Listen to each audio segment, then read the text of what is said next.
বলেন তো আল্লাহ রসুল সবচেয়ে উত্তম সঞ্চিত সম্পদ কোনটি যার জাকাত লাগে না?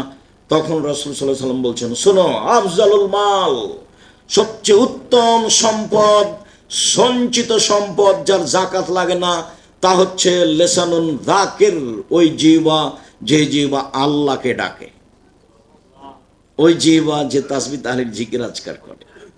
দুই, কালবুন শাকির, ওই অন্তর, সঞ্চিত সম্পদ জাকাত লাগে না যে অন্তর অল্পতেই খুশি, যা হয়েছে আলহামদুলিল্লাহ, হ্যাঁ এই কারণে হলো না, এই তোর কারণে হলো না, এই ঝামেলার কারণে হলো না, এগুলো কথা নয়, যা হয়েছে আলহামদুলিল্লাহ, এই অন্তর হচ্ছে সঞ্চিত সম্পদ। তিন, জাওজাতুন তুইনহু আলা দীনিহি, ওই স্ত্রী যে তার স্বামীকে দিনের উপরে সহযোগিতা করতে পারে, সে হলো সঞ্চিত সম্পদ যার জাকাত লাগে না। বউকে চাকরি করতে দিলে এখানে সেখানে পাঠালে সব হারিয়ে যাবে। চাঁপাই নবাবগঞ্জের ভাষাতে আমও গেল, ছালাও গেল, কাঁদতে কাঁদতে দুই চোখও গেল। বাড়িতে রাখেন, নিরাপদে রাখেন, হেফাজতে রাখেন, নিজে যা পয়সা উপার্জন করছেন এটা দিয়ে আল্লাহর উপরে সন্তুষ্ট হন। স্ত্রীর সাথে পরামর্শ করে ভালো করে সুন্দর করে সংসার চালাতে শিখেন। 10,000 টাকায় সংসার চলবে, চলবে ইনশাল্লাহ। আলিকতে সাদুল মাইশা, রাসূল সাল্লাল্লাহু আলাইহি ওয়াসাল্লাম বলেছেন, মধ্যম পন্থায় খরচ করা অর্ধেক জীবিকা নির্বাহ। আমি মাসে 10,000 টাকা ইনকাম করি, আমার খরচের একটা মধ্যম পন্থা থাকবে, এ কথা মুহাম্মদ সাল্লাল্লাহু আলাইহি ওয়াসাল্লাম বলেন। আমি মাসে 10 লক্ষ টাকা ইনকাম করি, আমার এই 10 লক্ষ টাকার খরচের একটা মধ্যম পন্থা থাকবে, তার নাম অর্ধেক জীবিকা নির্বাহ। হিসাব বিবেচনা করে খরচ করার নাম অর্ধেক জীবিকা নির্বাহ। নিজে উপার্জন করেন, করতে শিখেন এবং সে দিয়ে নিজেকে সন্তুষ্ট রাখেন। স্ত্রীকে বোঝানোর চেষ্টা করেন, স্ত্রীকে সঞ্চিত সম্পদ মনে করেন যাতে জাকাত লাগে না। আল্লাহ তাআলা বলছেন, ওয়াজআলনা বাইনাকুম মাওয়াদ্দাতা রাহমা, আমি স্বামী স্ত্রী তোমাদের মাঝে ভালোবাসা সৃষ্টি করে দিয়েছি। কথায় কথায় তর্ক, কথায় কথায় ঝামেলা, নেই অভিযোগের শেষ, নাই অভিমানের শেষ, নাই প্রতিবাদের শেষ।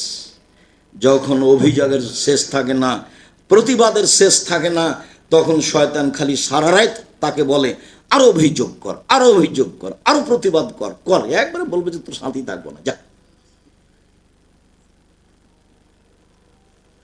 সকালবেলাতে ইবলিশ বহু শয়তান ছেড়ে দেয়, এই তোরা মানুষকে পাপী কর। বিকেলে আসে, তখন বলে, এই তুই কি করেছিস? বলে, আমি একজনকে জেনা করিয়েছি, যাক এটা কোনো কাজই হয়নি।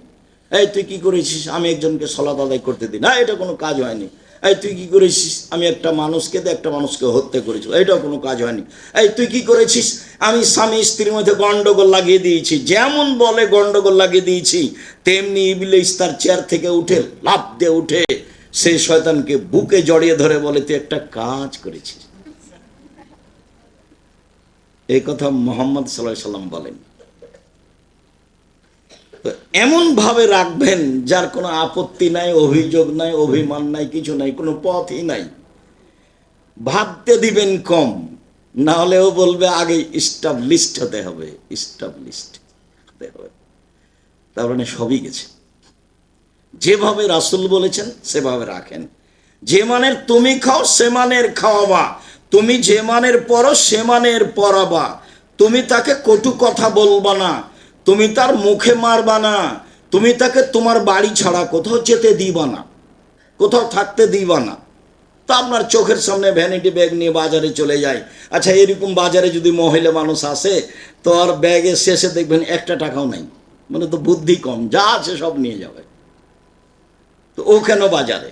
এ কথা তো আমি বলিনি, তার বুদ্ধি কম, আল্লাহর নবী বলেছেন। আল্লাহ বলেছেন, নারী এমন জাতি যারা পুরুষের সাথে প্রতিবাদে টিকতে পারে না, ওদেরকে দুর্বল করে সৃষ্টি করা হয়েছে, এই কথা আল্লাহ বলছে। মুহাম্মদ সাল্লাল্লাহু আলাইহি ওয়াসাল্লাম বলছেন ওদের বুদ্ধি কম। আমি বলিনি, হাদিস বুখারী মুসলিম। তাকে নিয়ে আপনি সমাজে কি করে দাঁড় করাতে চান? সে আবার কি করে ব্যাংকের ম্যানেজার হতে পারে, সমাজের সেবক হতে পারে কিভাবে? এটা হয় কি করে? এটা হচ্ছে আপনার কাপুরুষতা, এটা আপনার ফাইজলামি ধর্মের সাথে ভুল হিসাব। আপনি আপনার ছেলেকে মেয়েকে বলেছেন, আমার ছেলে মেয়ের মেধা ভালো, আমার ছেলে মেয়ে গোল্ডেন পেয়েছে, বড় ডাক্তার। দিন রাত আপনাকে বলছি, কে বলেছে ডাক্তার? ও তো জীবন চলো নাই মিছে। ও তো ওই কোম্পানির ওষুধ লিখে যে কোম্পানি তাকে টাকা দিয়েছে। আপনাকে আমি বলিনি যে আপনার জীবনটা 16 আনাই মিছে? ছেলে মেয়ে মানুষ করবেন জাতির জন্য, মেয়ে মানুষ করবেন পরিবারের জন্য। সে স্বামী সংসারে সুখী হবে, বাচ্চা লালন পালন করবে, সে স্বামীকে মূল্যায়ন করবে, বাচ্চাকে মূল্যায়ন করবে। জাবের রাদিয়াল্লাহু তাআলা আনহু বলেন, আল্লাহর নবী আপনি বললেন এ কথা ঠিক, তবে আমি বেশি বয়সের মেয়ে বিবাহ করেছি 4টা কারণে। আল্লাহ নবী শোনেন, আমি বেশি বয়সের মেয়ে, তালাকপ্রাপ্ত মেয়ে বিবাহ করেছি 4টা কারণে। আমার আব্বা উহুদের যুদ্ধে শহীদ হয়েছেন 9 জন মেয়ে রেখে, 9 জন। আমার 9 জন বোন আছে। এক, আমি বেশি বয়সের মহিলা তালাকপ্রাপ্ত মেয়ে বিবাহ করেছিলে তোয়াল্লে মাহুন্না, যাতে করে আমার বোনদেরকে বিদ্যা শিখাতে পারে, তার নাম মা। 2 বলে তোয়াদ্দে বাহুন্না, যাতে করে আমার স্ত্রী আমার বোনদেরকে শিষ্টাচার শিখাতে পারে, তার নাম মা। এই যে চোখের সামনে উঠে আসছেন আর ল্যাংটা হয়ে চলে আসছে, মুখে পিসাব পায়খানা লাগিয়ে আর ভ্যানিটি ব্যাগ ঘাড়ে করে, এটাই কি শিষ্টাচার? প্যান্ট পরে ঘুরে বেড়াচ্ছে, এটাই কি শিষ্টাচার? নখে নেইল পালিশ দিয়ে ঘুরে বেড়াচ্ছে, এটাই কি শিষ্টাচার? বড় বড় নখ করে ঘুরে বেড়াচ্ছে, এটাই কি শিষ্টাচার? আর দিন রাত এখানে সেখানে আড্ডা পিটছে, পুরুষের সাথে জেনা করছে, এটাই কি শিষ্টাচার? শিষ্টাচার কাকে বলে? রাসূল সাল্লাল্লাহু আলাইহি সাল্লামের সামনে বলছেন, আমার স্ত্রী আমার বোনদেরকে শিষ্টাচার শেখাবে।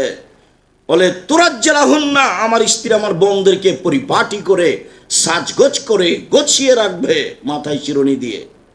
বাচ্চাকে কন্ট্রোল করবে, বাচ্চাকে সাজগোজ করে রাখবে। আমি এ কথা বলিনি, এ কথা মুহাম্মদ সাল্লাল্লাহু আলাইহি সাল্লাম বলেন। হাদিস বুখারী মুসলিম। বাড়িঘর সাজাবে এটা স্ত্রীর কাজ, বাচ্চাকে সাজাবে এটা স্ত্রীর কাজ, বাচ্চাকে সুন্দর করে রাখবে এটা স্ত্রীর কাজ। হাদিস তো বুখারী মুসলিম। আর কারো কাছে দিন ধর্ম নিয়ম নীতি ধার করতে যেতে হবে? কারো কাছে যেতে হবে না। 4, আমি বেশি বয়সের মহিলা তালাকপ্রাপ্ত মেয়ে বিবাহ করেছি। কেন? যাতে করে আমার বোনদেরকে পাহারা দিতে পারে। পাহারাদার। সময়ের ওপরে কথা। সম্মানিত দিনী ভাই বোন, রাসূল সাল্লাল্লাহু আলাইহি সাল্লাম বলেছেন, সিয়াম বিচার মাঠে আপনার পক্ষে কথা বলবে, বলবে প্রতিপালক আমি ওকে দিনে খেতে দিনি, দিনে ওকে আমি ইচ্ছা মতো চলতে দিনি, প্রবৃত্তি অনুযায়ী চলতে দিনি, তুমি আমার কথা শোনো, ওকে জান্নাতে দাও। আল্লাহ বলবেন ঠিক আছে, জান্নাতে দিলাম। সাহাল ইবনে সাদ রাদিয়াল্লাহু তাআলা আনহু বলেন, রাসূল সাল্লাল্লাহু আলাইহি সাল্লাম বলেছেন, আল জান্নাত লাহা সামানিয়াত আবওয়াব, জান্নাত তার জন্য 8টি দরজা রয়েছে। মিনা বাবুন ইসমর রায়ান, তার একটি দরজার নাম হচ্ছে রায়ান। রায়ান মানে পানি পান করে তৃপ্তি লাভ করা। লায়াত খোলাহিল্লা সায়েমুন, এই দরজা দিয়ে সিয়াম পালনকারী ব্যতীত কেউ প্রবেশ করতে পারবে না। এজা দাখাল আখিরুহুম উগলেকা, শেষ ব্যক্তি ঢুকে গেলে দরজা বন্ধ করা হবে। এমন ইবাদত আর কোনো ইবাদত নেই। বিচারের মাঠে যখন মানুষ জান্নাতে ঢুকবে, তখন 8টি দরজা থেকে ফেরেশতারা স্বাগতম জানাবে, আসেন আসেন। যারা সিয়াম পালন করেছেন এই দরজা দিয়ে আসেন, আসেন। যারা হজ করেছেন এই দরজা দিয়ে আসেন, যারা সালাত আদায় করেছেন এই দরজা দিয়ে আসেন, যারা দান করেছেন এই দরজা দিয়ে আসেন। সুযোগ বুঝে আবু বকর সিদ্দিক রাদিয়াল্লাহু তাআলা আনহু বললেন, আল্লাহ নবী বলেন তো এমন কোনো ব্যক্তি হবে যাকে সব দরজা থেকেই ডাকা হবে? রাসূল সাল্লাল্লাহু আলাইহি সাল্লাম বলেন, হ্যাঁ তুমি তার মধ্যে। এটাও বললেন। বিশাল ব্যাপার। যেটা মূল কথা বলতে যাচ্ছিলাম সেটা হলো এই, সিয়াম পালনকারীর শেষ ব্যক্তি ঢুকলে দরজা বন্ধ করা হবে, আরও বাকি দরজা খোলা আছে। সিয়াম ব্যতীত এই দরজা দিয়ে কেউ প্রবেশ করতে পারবে না। সিয়াম পালন করে অন্য দরজাতে ঢুকতে পারবে, হজ করে অন্য দরজাতে ঢুকতে পারবে, দান করে অন্য দরজাতে ঢুকতে পারবে।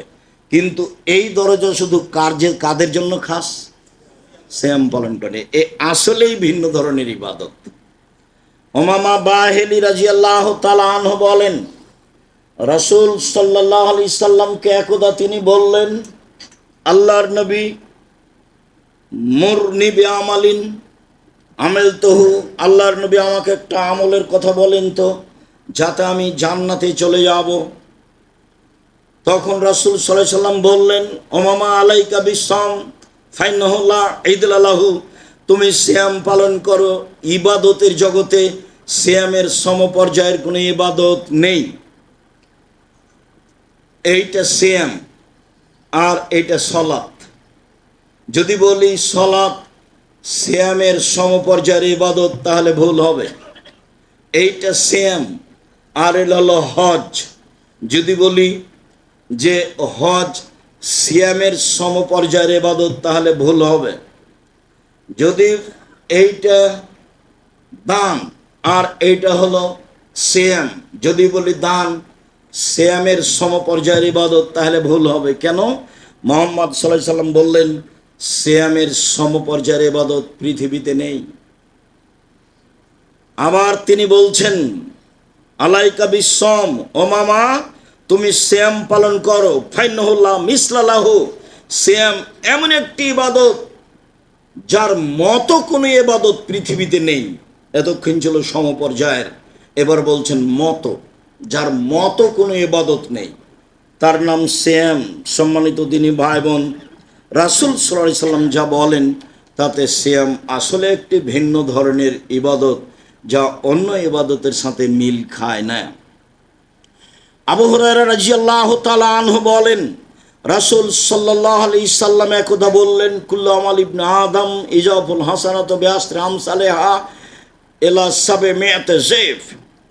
আদম সন্তানের সব নেকি করলেই 10, যা করবেন 10, এক নেকি লিখা হয় না। যেখানে এক নেকির কথা এসেছে সেটা এক মানে 10, লিখবেই 10। তারপর ফেরেশতাদের বলবেন বাড়াও বাড়াও বাড়াও, 700 পর্যন্ত বাড়াও, আরো বাড়াও, বাড়াতে থাকো। তবে সিয়াম, আল্লাহ তাআলা বলছেন পৃথিবীর মানুষ মনে রেখো, ইল্লা সাম ফাইন্নাহু লি ওয়া আনা আজিজু বিহি, সিয়াম আমার জন্য প্রতিদান আমি দিব।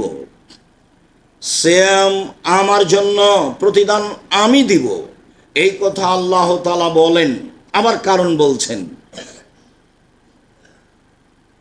ফাইন্নাহু তারাকা শাহওয়াতা তাআমা মিন আজলি আও ইয়াদা শাহওয়াতা তাআমা মিন আজলি, আমার কারণে সে দুইটা জিনিস ত্যাগ করেছে, এক খাদ্য, দুই প্রবৃত্তি। খাদ্য সবাই ছেড়ে দিতে পারে, বাচ্চা ছেলেকে বুঝালে বাচ্চা ছেলেও খাদ্য ছেড়ে দিবে, বৃদ্ধ মানুষ তো পারেই। তাহলে প্রবৃত্তি কি জিনিস? যেটা বলছি, আর আপনি দাড়ি চাঁচবেন না, দেখি চাঁচেন কি না। যেদিন চাঁচবেন সেদিন আপনি এখন মনে করবেন যে আমি প্রবৃত্তি মেনে চলি, আমার মন যা চাই সেটাই করি আমি, তার নাম প্রবৃত্তি মেনে চলা।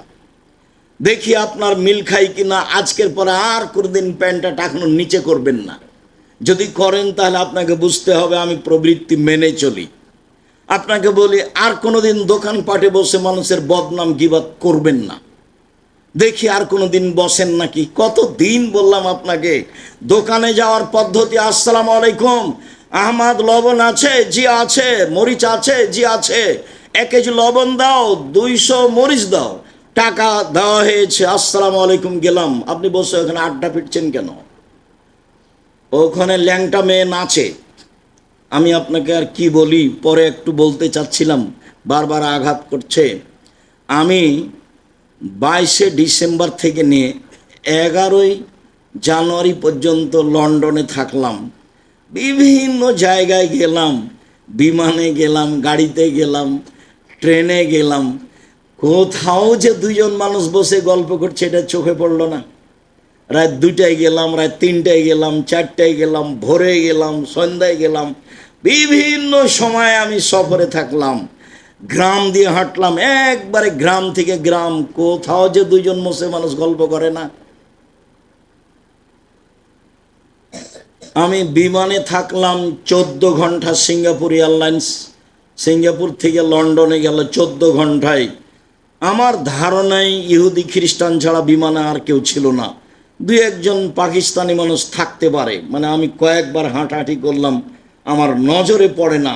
এই লম্বা সময়ে আমি তাদের দেখলাম তারা বই পুস্তক পড়ছে, তারা মোবাইলে কিছু হিসাব নিকাশ করছে, মোবাইলে কোনো জিনিস তারা দেখছে, তবে কোনো মোবাইলে কারো চোখের সামনে টিভিতে আপনার এই ল্যাংটা মেয়ে নাচে না, গান বাজনা নাই কারো টিভিতে। আমার অনুমান হলো দুই একটা টিভিতে যে তারা নাটক দেখছে, এরকম আমার ধারণা হলো। আমি হাঁটতে থেকে যেটা আঁচ করলাম, তো তাহলে হইচই গন্ডগোল আড্ডা পিটা মারামারি আপনাদের উপরে চাপিয়ে দেওয়া হয়েছে। একটা গাড়ি আগেই চলে যাবে, সামনে একটা গাড়ি পড়তে আগেই ও থেমে গেছে, আপনাকে প্রাধান্য দিচ্ছে আগেই, আপনি সুবিধা নিয়ে নেন, ও আর সুবিধা নিবে না, আপনার হয়ে যাবে তখন ও যাবে। সবাই সবাইকে সুবিধা দিতে চাচ্ছে, যেটা মোহাম্মদ সাল্লাল্লাহু আলাইহি সাল্লামের নীতি। সম্মানিত দিনী ভাই বোন, বলছিলাম প্রবৃত্তি, যেসব নারীকে রাস্তাঘাটে দেখছেন এরা সবাই প্রবৃত্তির অনুসরণ করে, তাহলে এরা সবাই রোজা থাকে, উপবাস থাকে, সিয়াম থাকে না। সিয়াম মানে বিরত থাকা। যারা দোকানে আড্ডা পিটে, যারা মিথ্যা কথা বলে, যারা জুয়াচুরি করে, যারা দাগাবাজি করে, যারা চাঁদাবাজি করে, যারা রাহাজানি করে, যারা মানুষকে জেল হাজতে দেয়, যারা মানুষকে অপমান করে, যারা মানুষকে খাটো করে, তারা মনের অনুসরণ করে, ওরা রোজা থাকে, ওদের সিয়াম হবে না, এ কথাই চূড়ান্ত হাদিস, বুখারী মুসলিম। তারা প্রবৃত্তির অনুসরণ করে, অল্প দিন বাঁচতে এসে এইভাবে ক্ষমতা দেখিয়ে, দলীয় দাপট দেখিয়ে বাঁচতে রাজি নয়। শ্বাস বন্ধ হয়ে গেলে ছেলে মেয়ে আত্মীয় স্বজন ফেলে দিয়ে আসবে কবরে, কেউ সহযোগিতা করবে না। অবাক জীবন মানুষের, চলে যাওয়ার পরে পৃথিবীর সাথে যোগাযোগের কোনো সম্পর্ক নেই। যতই ভালোবাসা থাক না ছেলে মেয়ের উপরে, ছেলে মেয়ে আপনাকে রাখতে পারবে না, কোনো পথ নেই রাখার। তার নাম মরণ, তার নাম জীবন। দিন রাত দেখে আসছেন, দাদা চলে গেছে, বাপ চলে গেছে, মা চলে গেছে, এইভাবে আমিও চলে যাব, অর্থ সম্পদ সব কিছু থাকবে, ও আমার সাথে যোগাযোগ করতে পারবে না। অল্প দিন বাঁচতে এসে ফাঁকি দিয়ে, ধোকা দিয়ে, অন্যায় করে, অপিরাজ করে, লুটতরাজ করে, রাহাজানি করে, দাগাবাজি করে, জুয়া চুরি করে, চাঁদাবাজি করে বসে বেঁচে থেকে কি লাভ? আমি তো বলেছি আপনাকে, সবচেয়ে কম পয়সার ব্যবসা করে খাবো, আমার রুজি হলেই তো হলো। দিন মজুরি করে খাবো, না হয় বেতনে চাকরি করব, না হয় জমি চাষ করব। বহুদিন বলেছি, দায়িত্বশীল চেয়ারম্যান যদি জানতো বিচারের মাঠ কত কঠিন, তাহলে জনগণকে বলতো, জনগণ আমার দায়িত্বে আসা ভুল হয়েছে, আমি চলে গেলাম। আমার আব্বার 10 শতক জমি ভাগে পেয়েছি, ওই 10 শতক জমিতে বেগুনের চাষ করে খাবো, আমি এই কাজ করব না। আসসালামু আলাইকুম। আপনাকে আমরা বুঝাতেই পারি না পৃথিবী কি জিনিস, অথচ দিন রাত দেখছি। সম্মানিত দিনী ভাই বোন, সেম একটি ব্যতিক্রম ইবাদত, যার বিনিময়ে একমাত্র আল্লাহ তাআলা দিবেন। সিয়াম থাকার চেষ্টা করেন, রোজা থাকিয়েন না। রোজা মানে উপবাস থাকা, সিয়াম মানে বিরত থাকা। আল্লাহ আমাদের বুঝে আমল করার তৌফিক দান করুক। আল্লাহুম্মা সাল্লি আলাইহি আল্লাহুম্মা বারিক আলাইহি।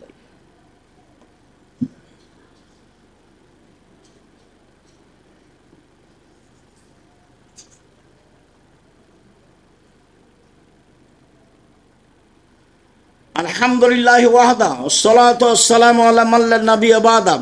নফল সিয়াম। আব্দুল্লাহ ইবনে আব্বাস রাদিয়াল্লাহু তাআলা আনহু বলেন, কাদামান নবী সাল্লাল্লাহু আলাইহি ওয়াসাল্লাম মদিনা, আল্লাহর নবী মদিনায় আসলেন। ওয়াজাদাল ইয়াহুদা সিয়ামান, ইহুদিদের সিয়াম পালন করতে দেখলেন। আল্লাহ নবী বললেন, মা হাজাল ইয়াউম আল্লাযীনা তাসুমুনাহু, এই সিয়ামটা কি? মুহররমের 10 তারিখে তোমরা এদিনে সিয়াম থাকো কেন? তখন মদিনার ইহুদিরা বলল, হাজা ইয়াউমুল আযীম, এটা অনেক বড় দিন। জানেন না এটা অনেক বড় দিন? আনজাল্লাহু তাআলা ফীহি মূসা ওয়া কওমাহু, এই মুহররমের 10 তারিখে আল্লাহ মূসাকে বাঁচিয়ে দিয়েছেন সদল বলে। ওয়া গাররাকা ফিরআউন ওয়া কওমাহু, আর এই মুহররমের 10 তারিখে ফিরআউনকে আল্লাহ ডুবিয়ে দিয়েছেন সদল বলে। ফাসামাহু মূসা শুকরান, যার কারণে মূসা আলাইহিস সালাম শুকরিয়া আদায় করে সিয়াম থেকেছিলেন এই দিন। আল্লাহ তুমি এভাবে বাঁচালে, আমি কি করতে পারি, যাক আমি তো তাসবিহ তাহলিল করছি, এরপরও তোমার শুকরিয়া আদায়ের জন্য একদিন সিয়াম থাকলাম।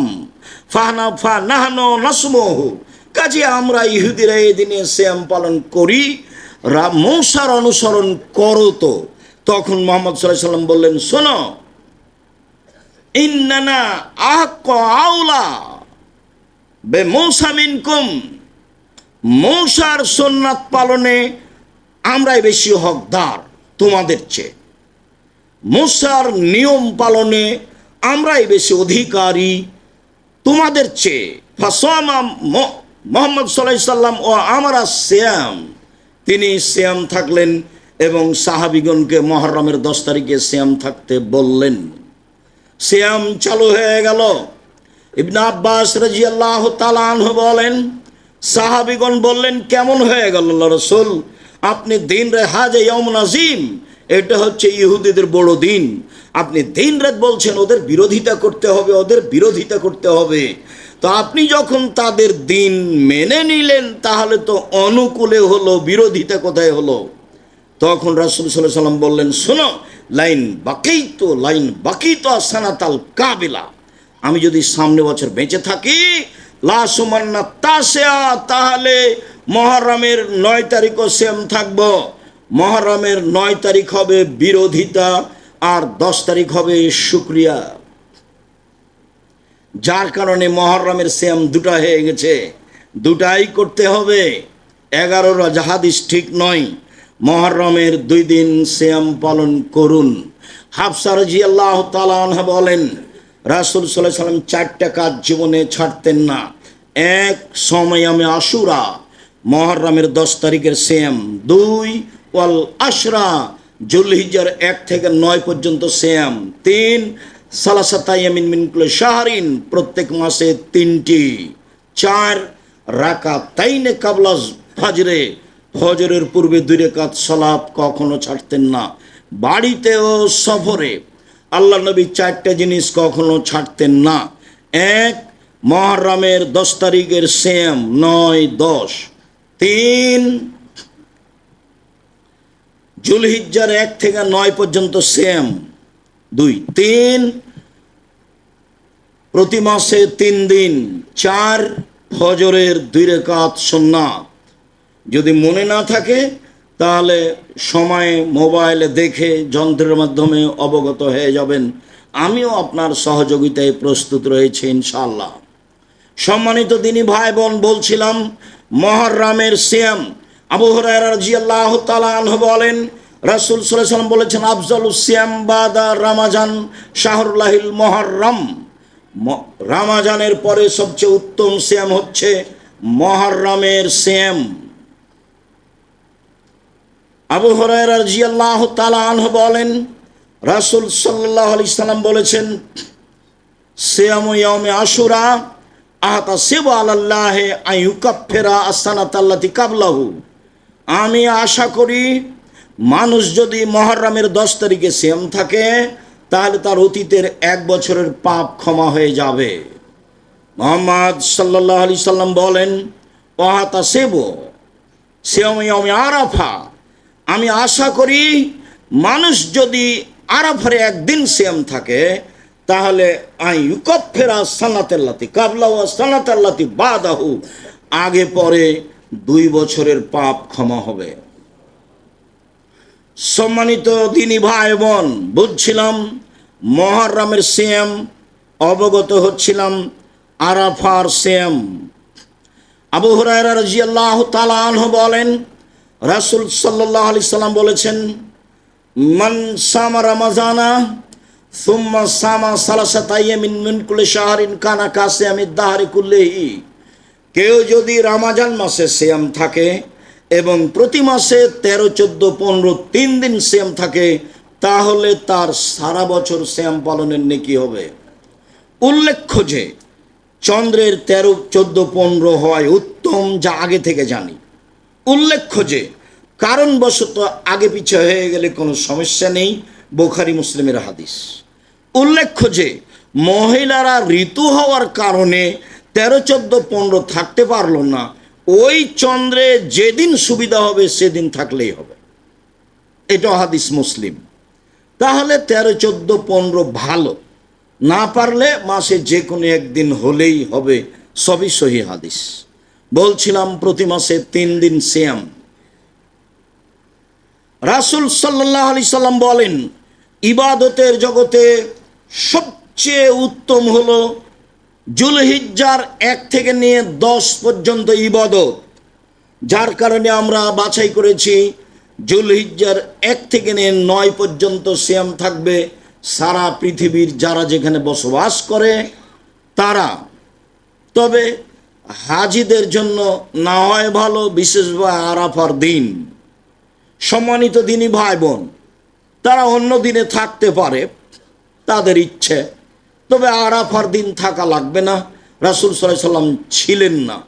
অবগত হচ্ছিলাম জুলহিজ্জার 1 থেকে নিয়ে 10 পর্যন্ত সবচেয়ে উত্তম ইবাদতের সময়, তার 1 নম্বর ইবাদত হলো সিয়াম। আবু আইয়ুব আনসারী রাদিয়াল্লাহু তাআলা আনহু বলেন, রাসূল সাল্লাল্লাহু আলাইহি সাল্লাম বলেছেন, মান সামা রমাজানা সুম্মাত বাহু সিত্তান মিন শাওয়াল কানা কাসিয়ামিদ দাহরি কুল্লিহি। কেউ যদি রমজান মাসের সিয়াম থাকে, তারপরে শাওয়ালের 6টা সিয়াম থাকে, তাহলে সে সারা বছর সিয়াম পালনের নেকি পাবে। আমরা বিভিন্ন বৈঠকে অবগত হয়েছি মুহররমে শাওয়ালের সিয়াম ছেড়ে ছেড়ে রাখতে হবে, এ কথা মিথ্যে। বরং কিছু জয়ীফ হাদিসে পাওয়া যায় ধারাবাহিক রাখতে হবে 6টা একটানা, এটাই উত্তম।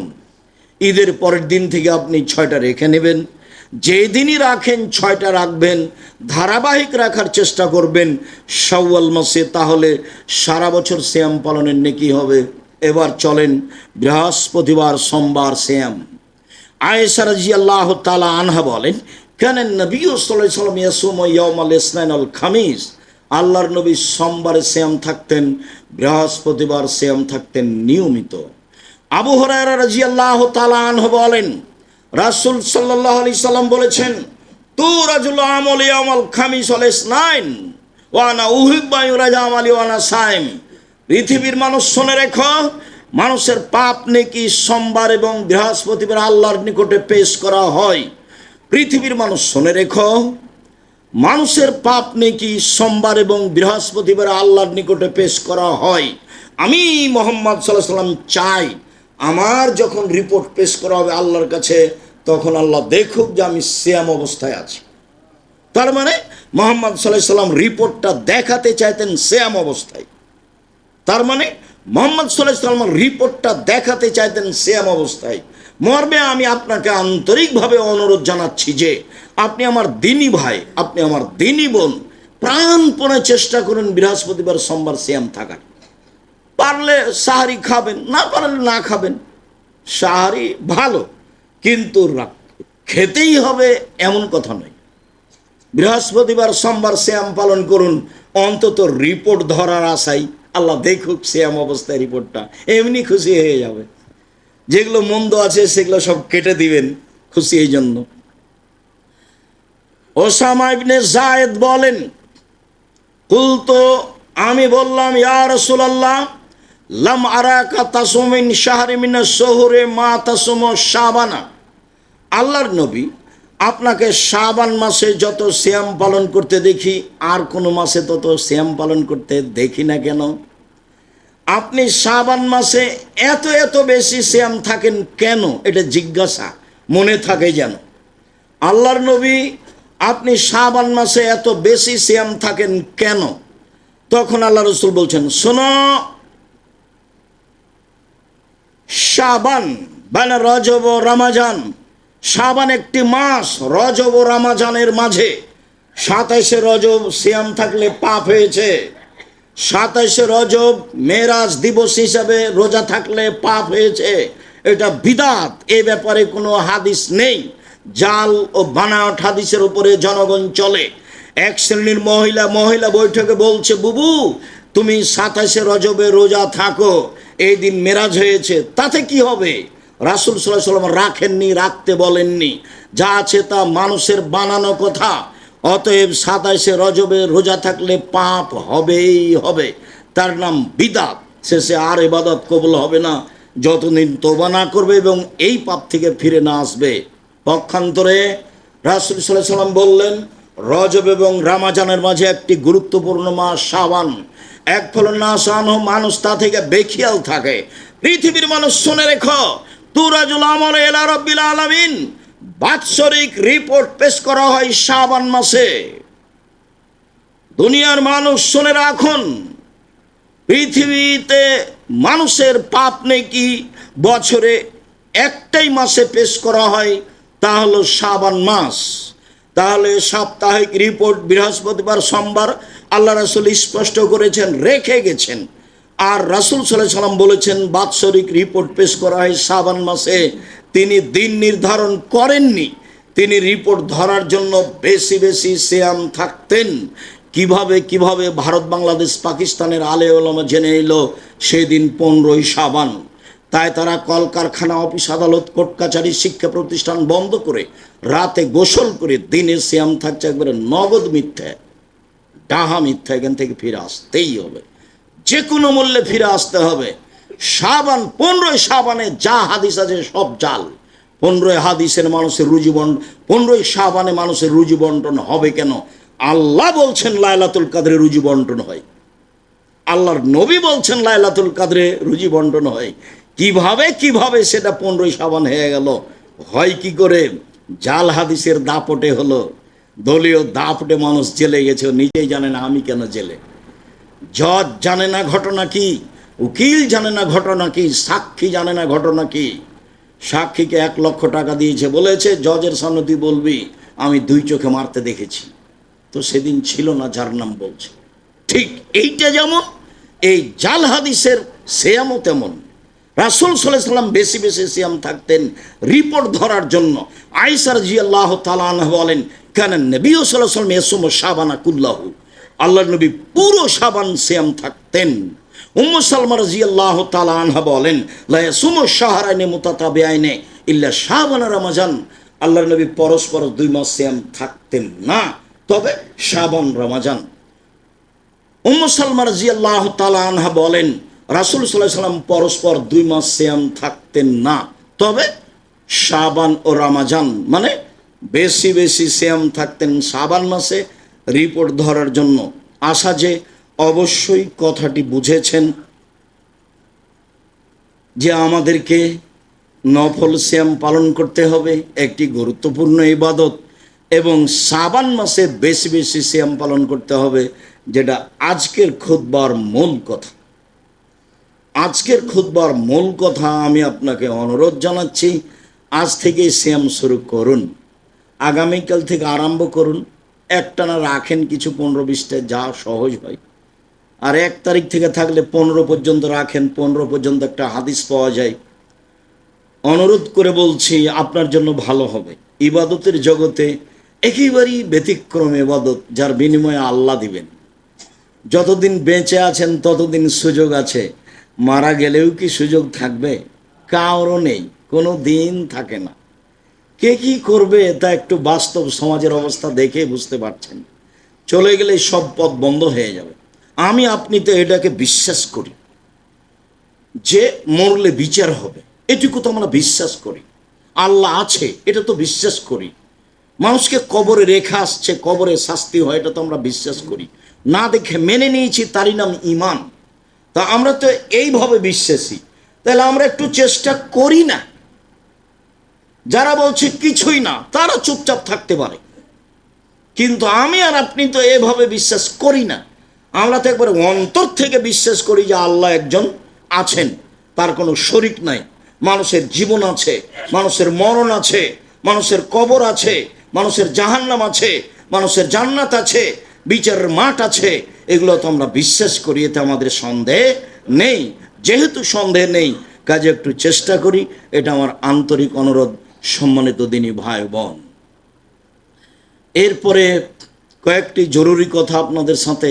তার প্রথম কথা হলো এই যে গাড়ি অ্যাক্সিডেন্ট হয়েছিল, এ কথাই ঠিক। 8টা, 8:30টার দিকে গাড়ি বড় ধরনের ক্ষতিগ্রস্ত হয়েছে, এইটাই ঠিক। তা আল্লাহ আমাদেরকে একেবারেই নিরাপদে রেখেছেন, মানে আমি কোথাও ব্যথাও পাইনি। তো আলহামদুলিল্লাহ, আল্লাহর হাজারোবার আলহামদুলিল্লাহ বলি। তার শুকরিয়া আদায়ের জন্য আর কোনো ভাষা থাকলে সেটাও বলতাম, কিন্তু আমাদের তো আর কিছু জানা নাই। রাসূল সাল্লাল্লাহু আলাইহি সাল্লাম বিচারের মাঠে আল্লাহর প্রশংসার জন্য নতুন শব্দ আল্লাহ তাকে শিখিয়ে দিবেন, তখন সেই শব্দ দিয়ে আল্লাহর প্রশংসা, সেই শব্দ দিয়ে মুহাম্মদ সাল্লাল্লাহু আলাইহি সাল্লাম আল্লাহর প্রশংসা করবেন। এখন আমাদেরকে আল্লাহর নবী শিখিয়ে দিয়েছেন আলহামদুলিল্লাহ, আফজালুদ দুআয়ে আলহামদুলিল্লাহ। অতিরিক্ত আমরা সিজদায় শুকর আদায় করতে পারি। আল্লাহ তোমার শুকরিয়া আদায় করি সিজদা করে, যা তোমার মুহাম্মদ সাল্লাল্লাহু আলাইহি সাল্লাম আমাদের নিয়ম বলে গেছেন যে খুশি হলে মানুষ সিজদা করে শুকরিয়া আদায় করতে পারে। এটা একটা পদ্ধতি রাসূল সাল্লাল্লাহু আলাইহি সাল্লামের পক্ষ থেকে। তারপরের কথা, লন্ডন সফরে যেটা বুঝলাম, এর আগেও বুঝেছিলাম, একদিন বলেছি, তাতে মানুষের যেটা আদব কায়দা চাল চলন, যেটা রাসূল সাল্লাল্লাহু আলাইহি সাল্লাম বলেছেন, এটা তারা নিয়েছে। আর তাদের নিতে এবং মানতে সমস্যা নেই, এই জন্য যে তাদের কাছে শয়তান নেই। শয়তান তো ওখানে কোনো কাজ পায় না, কি করবে তাকে? পর্দাতে চালালেই কি, নামাজ পড়ালেই কি, আর না পড়ালেই কি, ওখানে কোনো কাজ নাই তাদের। তখন শয়তান ওদেরকে আর বিরক্ত করে না, একবারে সব সুন্দর নিয়মকানুন তারা নিয়েছে। কোনো সময় কেউ কারোর ক্ষতিতে চলে না। একটা মেয়ে 22 হাতের বোরখা পরে সারা রাত সারাদিন হাঁটলে কেউ তার সাথে মজাকীয় কথা বলবে না। মজাকীয় কথা বলে যদি, আর যদি অভিযোগ করা হয়, 18 বছর জেল হবে। আমাদের রাস্তাঘাটে তো নগ্ন হয়ে মেয়ে চললে সারাদিনে তাকে কত কে বলছে। এই যদি খালি গায়ে চলে, কাপড় ছাড়াই যদি চলে, সারা দিন রাত চললে কেউ তাকে কোনো কথা বলতে পারবে না, বললেই জেল হবে।